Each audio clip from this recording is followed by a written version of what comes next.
Bonjour à tous, bienvenue dans l'émission Métamorphose professionnelle, le podcast qui s'intéresse au parcours et aux transitions professionnelles pour vous donner des clés d'une reconversion réussie.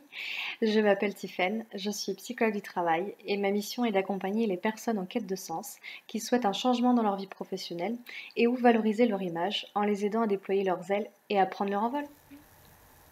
Aujourd'hui, nous accueillons Jessica qui a su saisir de multiples opportunités qui lui ont permis d'évoluer sur des postes polyvalents ainsi qu'en responsabilité et permettre ainsi à son tour de faire évoluer les autres. Je vous laisse l'écouter. Bonjour Jessica. Bonjour Tiffaine. Aujourd'hui, nous allons parler de ta reconversion professionnelle. Tout à fait. Est-ce que pour commencer, tu peux déjà nous dire quelques mots sur toi? Qui tu es? Alors, qui je suis? Donc, je suis Jessica Damour, j'ai 43 ans. Oui. Je suis maman de deux grands, merveilleux garçons. Et je suis plutôt une femme qui est dynamique, joyeuse et qui aime en tout cas transmettre aussi cette joie au quotidien. Voilà un petit peu grossièrement qui je suis. D'accord. Et alors, que fais-tu aujourd'hui? Professionnellement, aujourd'hui, je suis consultante indépendante en recrutement. Oui. J'ai rejoint un réseau de consultants indépendants en recrutement et c'est ma nouvelle activité, en tout cas, là, depuis 6 mois que je me suis lancée. D'accord, 6 mois. Et alors, qu'est-ce que tu faisais avant? Alors, pour reprendre tout mon parcours professionnel, parce que du coup, j'ai eu pas mal de rebondissements, on va dire. En tout cas, Ouais. j'ai essayé de rebondir du mieux que je pouvais. Moi, avant de faire cette activité-là, j'étais manager dans le commerce. Donc, D'accord. j'ai été dans le commerce pendant 10 années. Et avant cela aussi, pareil aussi, j'ai eu une expérience dans le commerce. Mais si on peut reprendre éventuellement peut-être depuis le début, en tout cas de mon expérience professionnelle, moi, j'ai eu une expérience professionnelle qui a démarré assez tôt dans ma vie. D'accord. Puisque à 18 ans, j'étais déjà sur le marché du travail. La vie a fait que, voilà, il y a des choses personnelles qui sont arrivées dans ma vie. Et donc, du coup, je me suis mise très rapidement sur le marché du travail. Par contre, je n'avais pas forcément de diplôme. Donc, j'ai rejoint une entreprise de nettoyage industriel pour Oui. pouvoir faire quelques petits chantiers à droite à gauche, histoire de pouvoir aussi ramener financièrement quelque chose. Et puis, assez rapidement, je me suis aussi aperçue que je voulais avoir un métier, en fait, tout simplement, et qu'il était peut-être temps de pouvoir reconstruire ça, même si la vie ne m'avait pas amenée sur ce chemin, on va dire, dans l'ordre, mais c'est pas grave, peu importe. Du coup, j'ai souhaité faire de ma passion qui était la cuisine un Oui. métier, et j'ai voulu faire une formation. Du coup, je me suis rapprochée à l'époque du Greta. C'était une Oui. formation qui était rémunérée. Et donc, ça me permettait de pouvoir avoir un CAP de cuisine. Et je pouvais travailler aussi bien dans des structures traditionnelles que collectives. Et je me suis dit que voilà, c'était une belle alternative pour commencer. Donc, j'ai effectué cette formation. J'ai eu mon diplôme. Alors, tu Et avais quel ensuite, âge à ce moment-là? j'avais une vingtaine d'années. Ouais, donc 2 J'avais ans après t'être lancée dans le marché du travail, tu t'es dit: «Bon là, faut exactement, que je construise quelque chose de plus stable». totalement, c'est exactement ça. Mmh. Donc j'étais encore jeune, mais voilà, j'avais cette perspective de me dire que voilà, on pouvait rebondir sur autre chose et faire de ce que j'aimais, en tout cas à l'époque, un métier. Donc j'ai suivi cette formation-là et après, je me suis aussi fait un petit peu la main en allant d'une entreprise à une autre. J'ai testé des restaurants traditionnels, je travaille en maison de retraite, en cuisine, tout pareil. J'ai fait aussi des entreprises pour de la cuisine collective.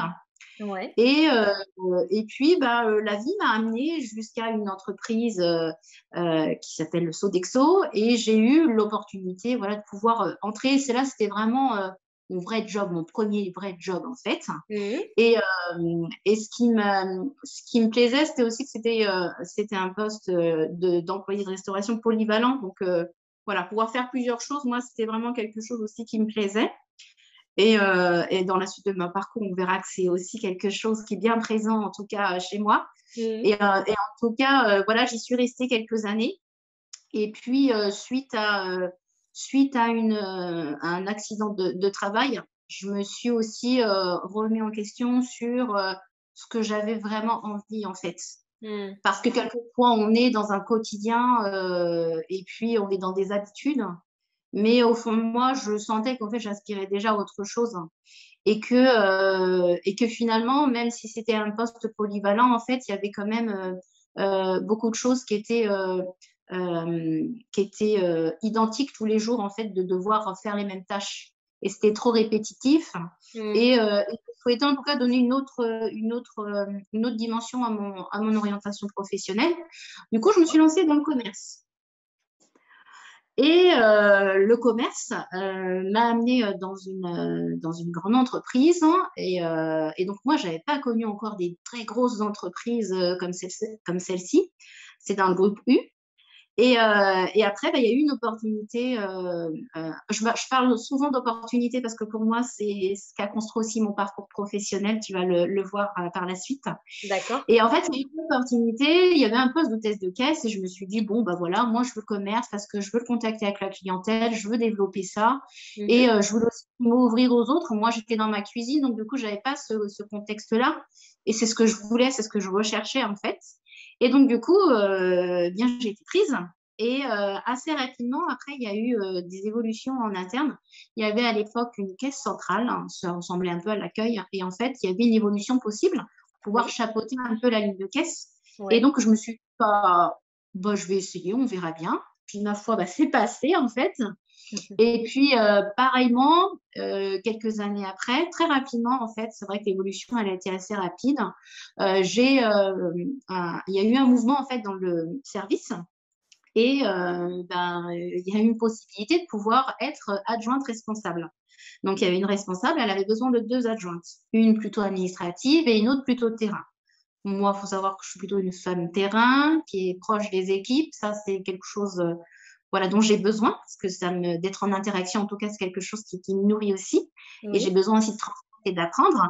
Et Ouais. donc, cette idée-là me plaisait plutôt bien. Du coup, bien, j'ai continué cette ascension et j'ai postulé et j'ai eu le poste. Donc là, premier poste à responsabilité. En vrai, avec du recul aujourd'hui, je ne savais pas du tout où je mettais les pieds, mais c'était une opportunité encore de plus qui s'est présentée sur mon parcours et j'ai essayé de la saisir parce que je suis plutôt dans cette dynamique de saisir les opportunités. Oui. Et puis bah voilà, je me suis donnée à fond dans cette nouvelle profession. Mais des fois, en fait, on a tendance aussi à s'oublier. Et la problématique aussi qui s'est présentée, c'est que moi, j'étais quelqu'un de très investi et je voulais aussi avoir quelque part ce retour auprès de ma hiérarchie, que je n'ai pas Ouais. Une forcément. reconnaissance, ouais.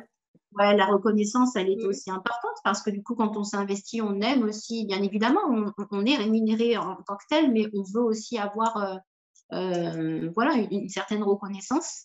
Mm. Et bah, ça ne s'est pas du tout passé comme je l'aurais souhaité. Et moi, en tout cas, j'estime que pour avoir des équipes à manager, ce qui est important, c'est d'être pédagogue. Pour moi, ça, c'est vraiment Oui. un sujet voilà, très important. Sauf que la personne que j'avais n'était pas pédagogue du tout. Euh, donc, bah, forcément, ça a me coincé à un moment donné. J'avais des attentes et elle n'y répondait pas forcément. Et puis, bah, quand on se rend compte qu'on va au travail, les larmes aux yeux et que du coup, on a la boule au ventre, à un moment donné, je pense que le corps il est en train de transmettre une information. Et je suis rentrée dans un burn-out. Et donc, du coup, là, je me suis dit, bah, c'est stop, quoi. J'arrête. C'est pas possible de continuer comme ça. Ça faisait combien de temps que tu y étais? Ça faisait déjà, j'aurais dit 5 ans déjà que j'y étais, 4 ans ou 5 ans que j'y Ouais. étais. Mhm. Et donc c'est vrai que voilà, je pense que il y a plein de choses qui ont fait que, il y a plein d'éléments qui ont fait que bah, c'était stop. Je crois que j'avais assez donné et pas forcément le retour adéquat envers moi par la suite. Donc bah, j'ai pris mes valises tout simplement et après, voilà, muni de toutes ces compétences parce que j'ai appris énormément de choses et j'essaye vraiment toujours de retirer le positif, même voilà, s'il y a eu des choses qui ont été très blessantes aussi pour moi intérieurement, mais en tout cas, voilà, je repartais avec beaucoup de positif et puis c'était l'opportunité aussi pour moi de me dire, ben, en fait, je vais rebondir. Je vais l'avoir un poste de responsable. Et par contre, je le mènerai ma barque, pas du tout comme là, ça s'est passé. Et je Ouais. serai plutôt dans l'écoute et dans la bienveillance. Voilà. Et ça, Hmm. c'était quelque chose d'important pour moi. C'était de reproduire quelque chose, mais de me servir en fait de ce que j'avais pu observer pour Oui. pouvoir rebondir. Voilà. Et D'accord. ça a été quelque chose que j'ai réussi à mener par la suite, puisque dans la région, il y a une opportunité, il y a une grande enseigne qui venait s'installer. Et je me suis dit, mais là, c'est trop à beau challenge pour pouvoir justement mettre ces compétences-là que j'ai apprises. Et c'était aussi un poste d'adjointe, mais c'était plus dans un magasin de meubles et décorations, donc totalement différent de la grande Hmm. distribution, en fait. Eh oui, du domaine, ouais. Hmm. Et je me suis dit, bah voilà, faire une ouverture de magasin, c'est plutôt top. Ça veut dire qu'on va construire aussi les choses ensemble. Ouais. Et vraiment, ça a été une très belle aventure et j'ai plongé en fait. Et puis bah, mon poste a été pris. J'étais assistante à l'époque quand je suis entrée. Et puis voilà, la vie du magasin a continué à évoluer, les équipes ont continué à évoluer, j'ai continué aussi à évoluer. Et puis là, pareil aussi, circonstances d'opportunité, changement aussi dans la structure. Et le chef de secteur de l'époque a souhaité aller au niveau du commerce. Et comme moi, j'étais l'assistante, bah, j'ai repris le flambeau. D'accord. Et après, j'ai pu avoir mon secteur et essayer de mettre en place, en tout cas, le management que moi, je pouvais entendre. Hmm. Et là, du coup, oui, j'étais plutôt épanouie parce que je suis aussi une femme qui aime amener les troupes avec moi et voilà, et aller chercher en tout cas un épanouissement aussi professionnel parce que ça, c'est aussi quelque chose d'important. Et moi, j'ai pu le voir, en tout cas avec toutes les équipes que j'ai pu accompagner, c'était aussi d'être à l'écoute, de savoir bah, quelle plus-value chacun et chacune pouvait avoir Oui, pour c'est la essayer meilleure. justement de l'amener et de construire quelque chose de solide. Mhm. Et ça, c'est aussi une force qui m'a permis de pouvoir faire de belles réussites, en tout cas d'augmenter en tout cas la perspective d'évolution, par exemple, de quelques personnes que j'ai pu avoir. J'ai des personnes qui étaient étudiantes et puis qui sont arrivées jusqu'à être mes assistants. Donc, du coup, ça, c'était aussi une belle reconnaissance pour moi. En tout cas, j'étais fière d'avoir réussi à pouvoir faire tout ça. C'est-à-dire que tu as évolué et tu as pris ce rôle de vouloir faire évoluer aussi les autres quelque part. Ça? Ouais, ça, Mm. c'est quelque chose de très important pour moi. Et Ouais. c'est parce que je pars du principe aussi que quand on dit ensemble, on n'est plus fort, mais en fait, c'est vrai, moi, je me suis vraiment rendu compte que, en fait, j'étais portée aussi par mes équipes. Mm. C'était ça qui était important. Et ils me portaient et je les portais aussi également. Et ça, c'était vraiment quelque chose d'important pour moi, en tout cas, de Mm. devoir le faire. Et puis, j'étais aussi quelqu'un de très investi dans l'entreprise. J'ai fait partie du comité d'entreprise, j'ai été trésorière, j'ai fait partie du comité central d'entreprise. J'ai aussi repris, alors il y avait un restaurant dans ce magasin, j'ai repris aussi les rênes de la restauration, parce que j'avais aussi cette expérience-là au préalable avant. Donc, en fait, j'étais sur tous les fronts et j'adorais être comme ça sur tous les fronts. Sauf qu'à un moment donné, bah, là, pareil, en fait, je pense que quelque part, la vie nous rappelle et le corps nous rappelle que non, il y a peut-être des choses, voilà, on croit que ça fonctionne, mais finalement, c'est pas ça. Je pense que dans chaque expérience que j'ai pu avoir, j'avais peut-être une quête personnelle particulière à aller chercher. Mm. Et puis bah, là, en fait, je pense qu'il y a eu aussi beaucoup de... C'est la plus grande difficulté aujourd'hui. Je pense qu'il y a eu beaucoup aussi d'incompréhension. Quand on est dans une entreprise, il y a des codes, entre guillemets, ou Oui. des cases à respecter. Voilà, je ne sais pas comment on peut les appeler, mais chacun interprète de la façon qu'il souhaite. Et moi, je voulais trop sortir des cases, en fait. Ce qui m'a valu quelque part. Moi, une fois, j'ai un manager qui est venu puis il m'a dans mon bureau et puis il m'a dit mais pourquoi tu prends toutes ces casquettes? Tu as toujours besoin là, de faire 36 000 choses. Mais en fait, du coup, j'étais étonnée. Je me suis dit mais parce que je suis comme ça, en fait. Ouais. C'est ça qui me fait avancer Mm. et que c'est pas forcément la perception de tout le monde. Et lui, certainement, il pouvait avoir une perception autre que celle que moi, je voulais donner. Enfin, c'était pas une façon de me mettre en avant, mais en fait, c'est parce que je suis je suis une femme active, dynamique, et que j'ai besoin de faire plusieurs choses en même temps, en fait, Voilà. tout simplement. Ouais. Et c'était pas compris, c'était pas trop compris voilà, du groupe encadrant en tout cas. Et on a eu quelques divergences d'opinion assez importantes qui m'ont fait pas me sentir à ma place, tout simplement. Et je me sentais encore étriquée de devoir être dans un rôle qui ne correspondait pas en fait. Et j'inspirais déjà autre chose, mais je ne savais pas à quelle porte de sortie. Et j'avais aussi en écho l'expérience professionnelle dans le commerce que j'avais eu auparavant avec le burn-out. Et je sentais que petit à petit, je retournais là-dedans et je ne voulais pas en fait. Tu as fait un deuxième burn-out? Ouais, c'était moins important que le premier parce que du coup, je pense que j'avais cette sensibilité-là, mais finalement, on croit être forte, puis on retombe dedans, quoi. Donc en fait, là, j'ai agi différemment, c'est que je me suis fait accompagner d'une coach en développement personnel. D'accord. Et là, ça a été la révélation, quoi. Quand je dis que ça a été la révélation, c'était la révélation sur moi, sur qui j'étais, sur quoi j'inspirais, sur ce que je voulais apporter et sur ce que je voulais laisser aussi. Parce que du coup, c'était en ce sens-là que j'ai pris confiance que finalement, en fait, oui, c'était bien, c'était une opportunité, une expérience professionnelle, mais c'était pas ma voie, tout Qu'est-ce que simplement. je prends? Qu'est-ce que je garde? Qu'est-ce que je laisse? Exactement, c'est ça. Alors, j'étais en questionnement total, mais cette personne-là, elle m'a vraiment ouvert les yeux et je la remercie infiniment parce que si je ne l'avais pas rencontrée, je ne saurais pas qui je suis aujourd'hui, tout simplement. Et ça, c'est quelque chose de très important pour pouvoir avancer professionnellement, c'est de savoir qui l'on est déjà intérieurement. Oui, tout à fait. Et donc, du coup, quand j'ai suivi cette thérapie-là, j'étais encore dans cette entreprise-là. Et après, je me suis dit, mais qu'est-ce que tu veux faire en fait, Jessica? Qu'est-ce que tu veux transmettre? Et je me suis dit, bah, la formation, être formatrice et transmettre des choses, c'est quelque chose qui me plaît beaucoup. Donc, sans rien dire à personne, j'ai fait mes petites formations avec mon CPF à l'époque. Ouais. Et je l'ai fait à distance, de manière à pouvoir le caler, en tout cas dans les trous de mon emploi du temps, et de pouvoir mener à bien, en tout cas, cette nouvelle aventure. Et alors, tu Et t'es donc, formée en quoi, du coup, à ce moment-là? bah, c'était pour être formatrice et Ouais. pouvoir surtout être en aptitude à savoir réagir face aux divers comportements qu'on peut avoir aussi lorsqu'on est formatrice et de Oui. savoir s'adapter et se mettre au même niveau de communication en tout cas que la personne pour avoir plus d'aisance dans ce côté relationnel en tout cas. Et du coup, je me suis aperçue aussi que ça me permettait de prendre de la hauteur et du recul aussi avec les échanges que j'avais justement avec les managers qui étaient conflictuels. Ah oui. Et je pense que ça m'a énormément apporté, mais ça m'a surtout fait comprendre que mon seuil de tolérance, il était déjà atteint depuis un certain moment et que ce n'était pas possible. Tu l'avais dépassé. Je l'avais déjà dépassé, j'avais déjà donné beaucoup et il est vrai qu'aussi, je pense qu'en fait, on a aussi chacun une perception aussi des choses différentes.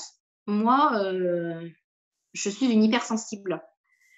Et donc, j'ai aussi cette faculté d'empathie qui est très présente, mais parfois trop. Et donc, du coup, c'est vrai que parfois, il y a des personnes qui peuvent vite nous envahir, et ça a été le cas. Et émotionnellement, c'était insupportable pour moi. Et j'essayais de montrer la face de la guerrière, mais intérieurement, voilà, c'était compliqué. Hein. Et puis le confinement est arrivé. Et ça m'a permis de mettre un stand-by et de savoir réellement quelle action, en tout cas, je voulais mener pour mettre les choses en place sereinement et de pas me tromper, quoi. Même si je me dis que je me suis peut-être trompée plusieurs fois, mais finalement, en fait, je ne me suis pas trompée. C'est juste que du coup, c'était des étapes qui étaient nécessaires pour m'amener justement à cette réflexion-là. Ouais. Et donc, en fait, je me suis rendu compte qu'en fait, que je n'étais pas faite pour le salariat. En fait, j'avais besoin d'indépendance, j'avais besoin de faire libre cours à mon imagination sans avoir tout le temps des verrous et de me dire que finalement, ce n'était pas possible. C'était important aussi pour moi de me dire que fallait aussi que je sois bien entourée pour pouvoir construire ça. Ouais. Et c'est dans cette dynamique, en tout cas, que moi, j'ai contacté la BGE parce que ce que je voulais, c'était proposer mes services en indépendante, d'être dans la formation, dans le management, de pouvoir proposer aussi également du recrutement innovant parce que le recrutement, ça faisait bien évidemment partie de mes actions au quotidien. Mais en fait, j'étais frustrée parce que je voulais lui donner une autre dimension. Par exemple, en entreprise, quelquefois, on peut croiser les entretiens et en fait, à chaque fois, on me donnait le CV. Je dis non, mais moi, je veux pas du CV en fait. Moi, je veux découvrir la personne, je veux qu'elle m'explique qui elle est Mm. et je veux savoir intérieurement ce qu'elle peut nous apporter, ce qu'on peut lui apporter. Le parcours professionnel, elle va m'en parler. Mais je veux savoir, en tant qu'individu, qui ai-je en face de C'est moi. ça. Et Mm. ça, c'était toujours perçu un petit peu, ah, tu veux pas du CV? Bah, comment tu vas? Bah oui, je veux pas du CV parce que je veux découvrir autre chose, en fait. Mm, mm. Et là, je l'ai vu, ce décalage. Et je me suis dit, en fait, ici, je vais pas réussir voilà, à faire ce que j'ai envie, en tout cas, dans cette démarche-là d'ouverture d'esprit, parce que pour moi, ça l'était. Et je voulais sortir de ce cadre et faire en sorte que dans ce choix de service que je voulais proposer, c'était d'y inclure du recrutement innovant. Et est-ce que c'est ça qui Et t'a fait le déclic par rapport à l'entrepreneuriat? Parce que tu étais quand même salarié pendant un certain nombre oui, d'années. Et qu'est-ce qui tout a à fait. fait que tu t'as voulu passer à l'entrepreneuriat? C'est ce constat-là qui a fait que tu pourrais pas rentrer dans Oui, des cases et... Ouais. ouais, je pense que c'est la dernière expérience. Alors déjà, c'est certainement aussi le travail que j'ai fait sur moi-même en étant dans cette introspection et de savoir qui j'étais, ce que je voulais.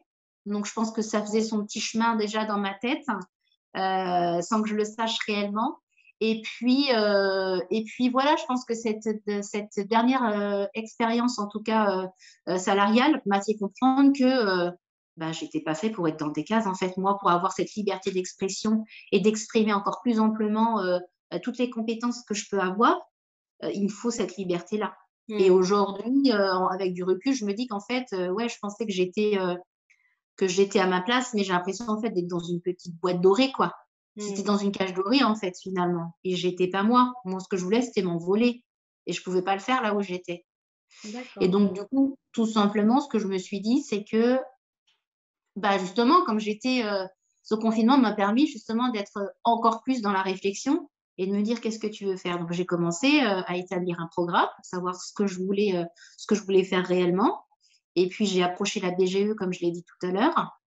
Et j'avais prévu en tout cas de pouvoir rentrer dans un programme pour construire ça correctement, parce que bah, en plus l'entrepreneuriat, c'était aussi quelque chose d'inconnu pour moi. Je ne savais pas trop où je mettais les pieds. Donc j'avais aussi besoin de cette structure-là derrière pour pouvoir Mm. m'épauler.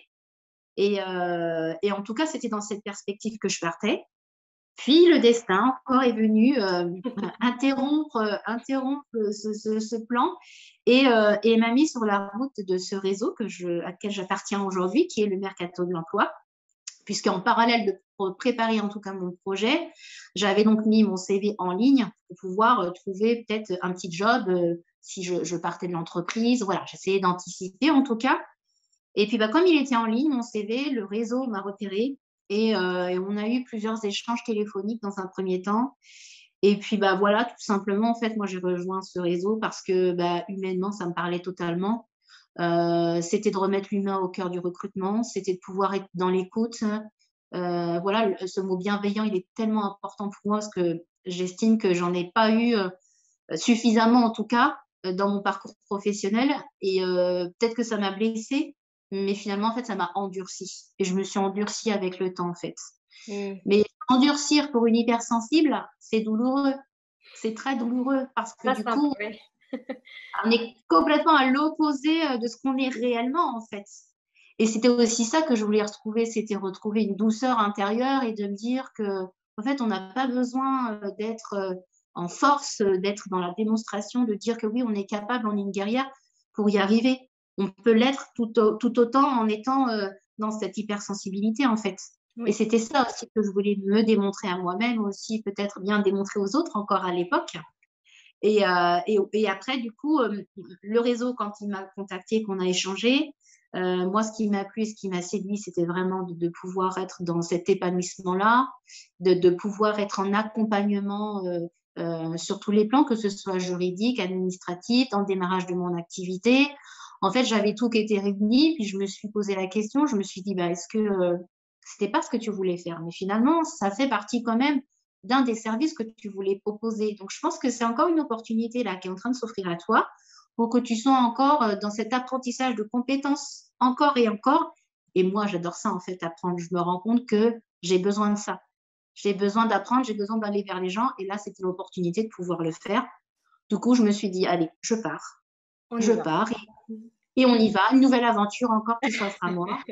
Et puis voilà. Et j'estime que toutes ces opportunités, en tout cas professionnelles que j'ai pu avoir, je vais essayer de les saisir.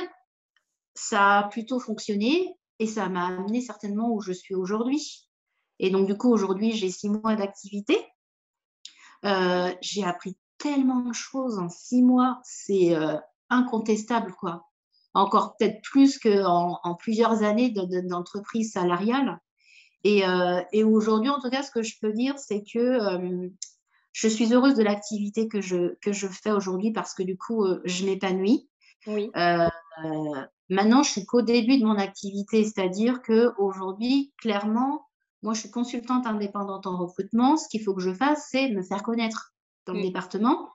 C'est la plus grande difficulté, bien évidemment. Mais en fait, je pense que si j'ai pas eu cette audace dès le départ, j'en serais pas où j'y suis aujourd'hui. Donc, du coup, l'audace, il faut qu'elle reste aussi sur cette dynamique-là pour essayer de persévérer. Parce qu'en fait, c'est aussi ça la difficulté quand on est en tant qu'entrepreneur. Les premiers mois sont difficiles. Déjà, c'est l'inconnu, on ne sait pas trop où on va. Mais oui. Après, il suffit simplement d'être bien entouré. Mm, Et en mm. tout cas, moi, cette écoute-là, je l'ai retrouvée auprès du mercato de l'emploi. D'accord. Et je suis en perspective de continuer, en tout cas, à faire développer aussi l'activité. Mais je sais pertinemment qu'il y a d'autres opportunités qui vont venir. Je ne sais pas lesquelles. En tout cas, je sais que je suis sur cet élan-là et que j'ai aussi envie d'apprendre énormément de choses et que je ne me verrouille pas les portes derrière pour voir ce qui va pouvoir venir à moi, en tout cas. Mmh. Et puis alors ce que tu dis là, en fait, c'est que tu cherchais à être indépendante, à être entrepreneur, tout en ayant besoin quand même d'être accompagnée, d'être encadrée. Alors, c'était pas forcément le type d'encadrement, d'accompagnement que tu souhaitais au départ, mais pour autant, ça t'a peut-être rassurée, je sais pas, c'est un peu un entre-deux entre le salariat et l'entrepreneuriat où tu es vraiment, voilà, lancée dans le bain, c'est, Exactement. voilà, C'était c'est un pas tout filet seul. pour moi, je ne vais pas mentir. Mmh. Je me suis dit, oh, ça me faisait tellement peur de partir, même si j'avais contacté la BGE, mais ça me faisait tellement peur de partir comme ça. Et là, on me proposait sur un plateau exactement les valeurs que je voulais, une partie de service que je voulais mettre en avant, mais on m'apportait un peu un réconfort quelque part Mmh. sur les outils digitaux que je peux avoir à ma disposition, sur l'administratif et le juridique. Mmh mh. Donc, je me suis dit, bah, c'est quand même une belle opportunité. Et puis pourquoi pas tenter l'aventure. Et aujourd'hui, je ne regrette pas du tout d'avoir rejoint ce réseau-là parce que j'apprends énormément, en fait. Et j'ai encore l'impression de grandir, quoi. Professionnellement, je continue de grandir continuellement. Et en fait, je pense que, en tout cas, ça, c'est ma vision des choses. Je pense que je ne m'arrêterai jamais, en fait. Et c'est ça qui est plaisant. C'est d'aller chercher des challenges supplémentaires à chaque fois et de se dépasser parce que moi, je suis dans cette perspective-là, je l'ai dit tout à l'heure, avoir plusieurs activités et toucher à plusieurs choses. Voilà, c'est des choses qui vont venir avec la suite. Là, je me focalise vraiment sur le développement de l'activité pour ne pas Oui, m'éparpiller non plus. ouais. Mais en tout cas, après, en fonction des opportunités qui pourront se présenter à moi, voilà, je saurai être en réflexion et Mmh. savoir là où je dois aller. En tout En cas, il y a une phrase qui m'avait marquée quand j'avais fait ma thérapie pardon, avec la coach en développement personnel. Elle m'avait dit, mais Jessica, en fait, vous avez un boulevard devant vous, mais vous ne le voyez pas. Vous ne le voyez pas, votre boulevard. Il est là, en fait, il vous attend. Et en fait, cette image-là, elle m'est restée dans la tête. ouais. Et quand j'ai commencé à me lancer dans l'entrepreneuriat, je me suis dit, mais c'est ça, le boulevard, il est là, en fait. Donc, il est temps que tu prennes ce chemin-là maintenant, tout simplement. Donc voilà un peu le parcours professionnel en tout cas, et là où j'en suis aujourd'hui. Et c'est très enrichissant dans le quotidien. Moi, ce que j'apprécie, c'est de jamais savoir, entre guillemets, ce qui va se passer dans la journée. Mmh. C'est plein de Pas de routine. Ouais, puis c'est plein de rencontres aussi. Ça, c'est très enrichissant. Ce lien humain, il est très important pour moi. Et que ce soit dans la découverte de candidats, avec le réseau ou même avec les entreprises, c'est d'une grande richesse en fait. Et ça m'apporte beaucoup. Et en fait, quand je me rends compte que c'est aussi ça que je recherchais. C'est d'être dans ce relationnel C'est rencontres. et ouais, c'est important. Et en plus, peu importe, quelquefois, je me dis aussi que il y a des gens quelquefois qui entrent dans nos vies et qui nous marquent pour une certaine raison ou nous faire comprendre un message en particulier auquel on n'y prête pas attention. Mais avec du recul, en tout cas, c'est ce que je me suis aperçue. Et des fois, les personnes, elles sont juste de passage dans votre vie. Et je garde que le positif à chaque fois. Parce que chaque personne que j'ai pu rencontrer m'a apporté quelque chose de positif. Et aujourd'hui, c'est avec ça que je repars. En tout cas, pour être plus sereine et entamer voilà, ma route sur le boulevard. Il y a encore de belles choses à venir. J'aime beaucoup cette idée de boulevard et finalement, il est assez prégnant dans ton discours. Tu parlais de succession d'opportunités. Alors, des opportunités que tu as pu saisir, hein, évidemment, on sent que tu as quand même été à l'écoute, tu étais peut-être en veille aussi sur ce qui se passait. Voilà, une entreprise qui ouvre, un poste qui se libère et ça, c'est important, je pense, pour les personnes qui écoutent, voilà, ton discours. C'est, de se dire qu'il ne faut pas hésiter à être à l'écoute de ces opportunités-là. Après, on prend pas. Mais en tout cas, et puis ce que tu as pu relever aussi, c'est que tu as eu donc une succession aussi de transitions, Oui, plusieurs c'est vrai. transitions professionnelles et des évolutions même hiérarchiques ou des changements de poste, d'emploi, de statut aussi.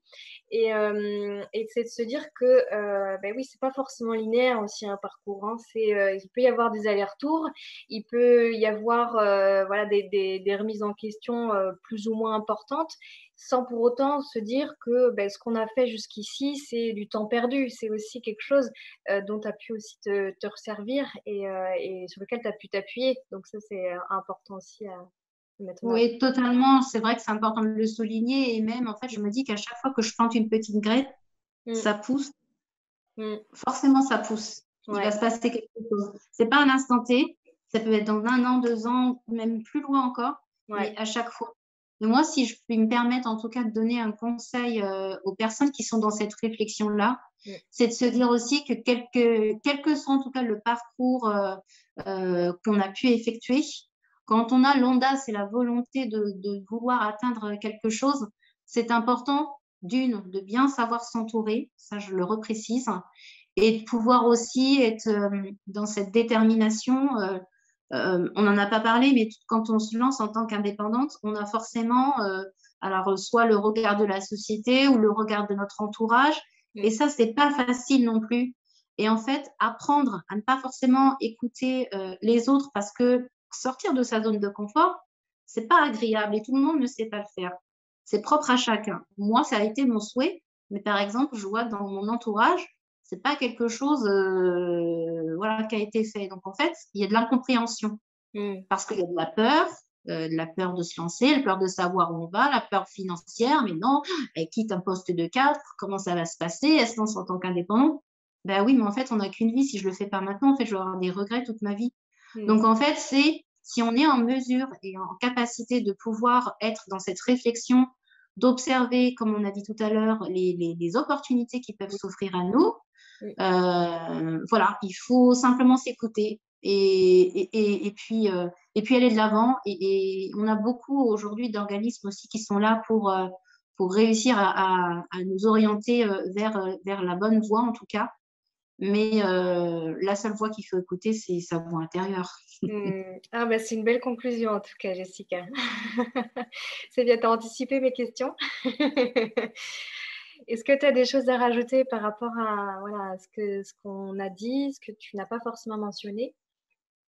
Non, je pense on a fait le tour en tout cas de ce que je voulais témoigner. Aujourd'hui, ce qui était important pour moi dans ce témoignage, Mm. c'était surtout de me dire que voilà, les opportunités professionnelles, en tout cas aujourd'hui, c'est ce qui te permet de pouvoir rebondir.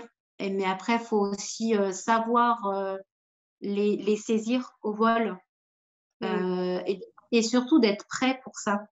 Parce que Mm. des fois, on croit que oui, il y a une opportunité, ok. C'est juste que des fois, c'est pas le moment en fait. Le Mm. timing, il est pas fait et pour Mm. être là à ce moment-là. Ouais. Et donc, en tout cas, moi, ce que je voulais témoigner, c'était, quel que soit le parcours qu'on a pu faire, quel que soit là où on en est aujourd'hui, si on a un objectif bien précis, et je reviens sur l'audace parce qu'elle est aussi très importante. En tout cas, moi, je m'estime être une audacieuse pour avoir réussi à traverser tout ça. Mm. Et en tout cas, moi, j'encourage les gens à pouvoir être épanoui intérieurement, parce que c'est ça le plus important en fait. Chacun y trouve l'épanouissement là où il a envie. Il y a des gens qui vont se conforter dans le salariat et ça leur convient très bien, et tant mieux parce qu'il en faut. D'autres qui veulent se lancer et qui ont peur, mais en fait, faut essayer. En fait, si on n'essaye pas, voilà, on ne saura jamais ce qui se passera.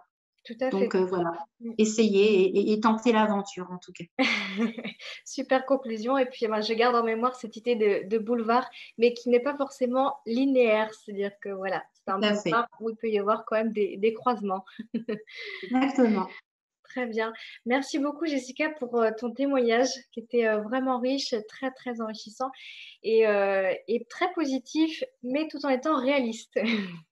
Totalement, c'est exactement ça. Tu as tout dit. Merci à toi, Tiffany. Merci, Jessica. Je vous remercie grandement pour votre écoute de cette nouvelle métamorphose professionnelle et je vous invite à vous abonner pour suivre les prochains épisodes. Si vous pensez que cela peut inspirer ou apporter une aide à une personne de votre entourage, partagez-lui le lien de ce podcast. Le monde mérite de déployer ses ailes. À bientôt pour une nouvelle métamorphose.